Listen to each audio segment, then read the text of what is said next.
চালু করে দিলাম। জাস্ট আমাকে ধরে থাকবেন। আসসালামু আলাইকুম রহমতুল্লাহ, আশা করি আপনারা বেশ ভালো আছেন। আমরা আছি থাইকাটিমন আম বাগানে। মূলত আপনারা দেখছেন আমরা সারা সিজনই আম ফাটাচ্ছি গ্রামীণ শপের পক্ষ থেকে। আর আমার হাতে একটা দেখছেন গাছ পাকা থাইকাটিমন আম, একদম সেই পাকা যেটাকে বলে। আর আমাদের বাগানে দেখতে পাচ্ছেন কী পরিমাণ হিউজ পরিমাণ আম রয়েছে। আর এই আমগুলোই মূলত সারা বাংলাদেশে চলে যাচ্ছে আপনাদের নির্দিষ্ট গন্তব্যে। তো আপনারা যারা অর্ডার করবেন তারা দ্রুত আমাদের গ্রামীণ শপে যোগাযোগ করবেন এবং আপনাদের দেখাই মূলত আমগুলোর কন্ডিশন কী। আপনারা কি বলেন যে আসলে আমগুলো আমরা কার্বাইড দিয়ে পাকাই নাকি আসলেই পাকাই। এই যে আমগুলোর কন্ডিশন জাস্ট আপনাদেরকে দেখালে বুঝতে পারবেন কী পরিমাণ পাকা আম, কী পরিমাণ পাকা আম এবং রস টইটুম্বর রসে।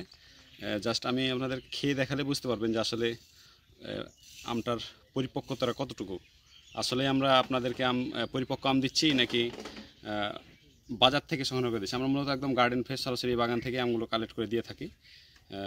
এই যে আমের কন্ডিশন দেখলে বুঝবেন কি অবস্থা। আর আমের রসের ভাবটা আসলে আপনারা না খেলে বুঝতে পারবেন না যে আমের রসের ভাবটা কী আছে। দেখেন কোনো পরিমাণ আশও সেরকম দেখতে পাওয়া যায় না, প্লাস পরিপক্কতা 100-100। মাশাল্লাহ, মানে মিষ্টিতে মুখ ভরে যাচ্ছে, এত পরিমাণ মিষ্টি আমগুলো। আসলে আমি খেলে তো আমি বুঝতে পারবেন না আপনারা যে আসলে আমি সত্য বলছি নাকি মিথ্যা। আর এটা আপনাদের প্রমাণ করার জন্য অবশ্যই অর্ডার করতে হবে। আর অর্ডার করার জন্য আমাদের ডেসক্রিপশনে দেখবেন নাম্বার দেওয়া আছে, অথবা আমাদের স্ক্রিনে দেওয়া নাম্বারে আপনারা যোগাযোগ করুন, অথবা পেজে বা হোয়াটসঅ্যাপে নক করুন আমাদের। ইনশাল্লাহ আশা করি সেরা আমটা আমাদের কাছে পাবেন। ফি আমানিল্লাহ, আসসালামু আলাইকুম ওয়া রাহমাতুল্লাহ।